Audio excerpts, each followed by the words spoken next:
serious man. Some will say he's slightly boring. Somebody who, however, has thought enormously deeply and strongly about the challenges facing this country in the environment, in energy, international competitiveness, world poverty, stability. Do you hear David Cameron talking about those things? Not at all. Has David Cameron thought about these things? No, I don't think that he has. David Cameron's favourite slogan is what? It is change to win. Not as politics has always been in this country, including in Mrs. Thatcher's time, very much in her time, win to change, win power in order to do something, in order to achieve something, in order to solve national human problems which up till that time have not been solved or not been properly dealt with. But change to win. Winning is the aim under David Cameron. This is a contrast of two approaches to politics itself. It's a contrast which this country has got to choose between. It's a contrast which you can choose between in your vote this evening.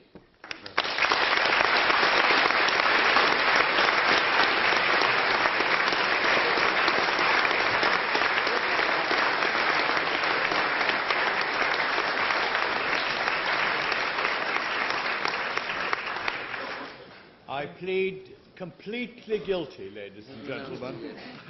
He hasn't announced it. Thank you very much.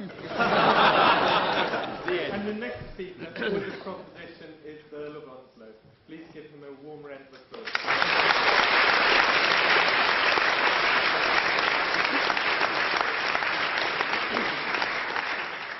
I will repeat it. I plead completely guilty to being a constitutional anachronism. I plead completely guilty to being proud of the 18th century. I am, in fact, wearing this evening the buckles of Speaker Arthur Onslow, who was Speaker of the House of Commons from 1733 to 1766. And I do that because I am immensely proud of the concept of Parliament. Parliament has produced stable government, change without revolution, and something magic. Now, why is my first complaint against this government? It's not its attitude over the European Treaty, which, having promised a referendum, reminds me of, I think, my favourite quote from the great Edward Gibbon, who said of the Emperor Septimius Severus, he said, however oaths or treaties he might occasionally enter into, his conscience, obsequious to his own interest, would release him from an inconvenient obligation. Yeah. Does that sound familiar? My lords, I beg your pardon, my lords.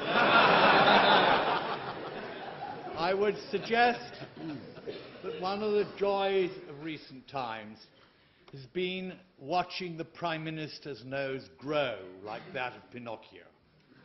Who could seriously believe him when he says, of course, he says in his dour Kirkcaldy voice, in no way was I influenced by the polls about calling an election. Of course, he said, had the polls shown 100% majority, it would not have influenced me at all on whether I called an election. But, you know, I mean, it gives us enormous pleasure to listen to this. And we are startled. It is that why I don't think that this government deserves to continue. Really, what they ought to do is to have back Anthony Aloysius Blair, because at least he knew how to spin properly. He knew how to talk rubbish and make us believe it. But this one can't do it. Ladies and gentlemen, I'm not going to go on about the incompetence of the Sure Start principle, which produced £2.4 billion worth of expenditure, and a complete failure to increase the reading ability of primary school children. I'm not... Yes. Mr. Democratic Accountability here is suggesting that you can measure the effects of a child development scheme in its first few years. However, I'm sure that most child development psychologists would argue that the benefits from having a Sure Start scheme are to be measured in the long term. Well, Zilligan was quoting the experts who know a lot more about it than I do. They have said 2.4 billion quid was spent, nil result. Now, if the experts are all wrong, I will, of course, withdraw my accusation. I wouldn't under any circumstances. I'm not going to talk about pensions. I'm not going to talk about the fact that the Chancellor of the Exchequer removed from the pension pot, what was it, 100, I can't remember the exact sum, it was a very large sum of money, and then is surprised that the the system has collapsed. I would remind the gentleman opposite that in 1997 our pension scheme was the envy of the Western world. It now is not. I would not, I am not. I just wondered if I could help the noble lord. The figure he's looking for is £5 billion a year, which is the cost of the elimination of the dividend tax credit to pension schemes. That's less than 1% of the total amounts of those pension schemes which is invested. In other words, it makes a difference between, say, 6 and 7% in return. Far, far bigger impact on those pension schemes, which cause the real problems, were the actuarial changes, people living much longer, in fact causing liabilities of 20, 30% sometimes in some schemes alone, or the fact that employers had taken a pension holiday.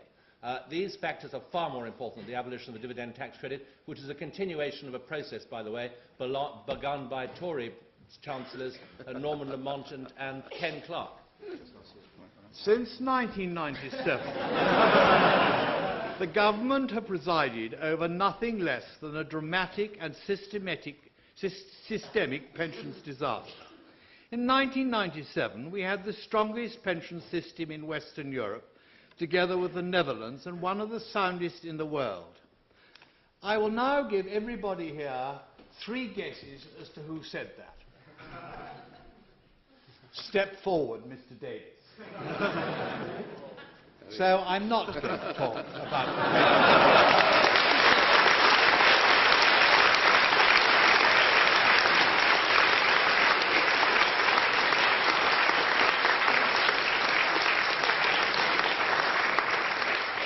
I'm not even going to talk about the fact that Mr. Brown refused Pirbright money to repair its drains, so consequently it caused another foot and mouth outbreak. That I might be accused of being trivial.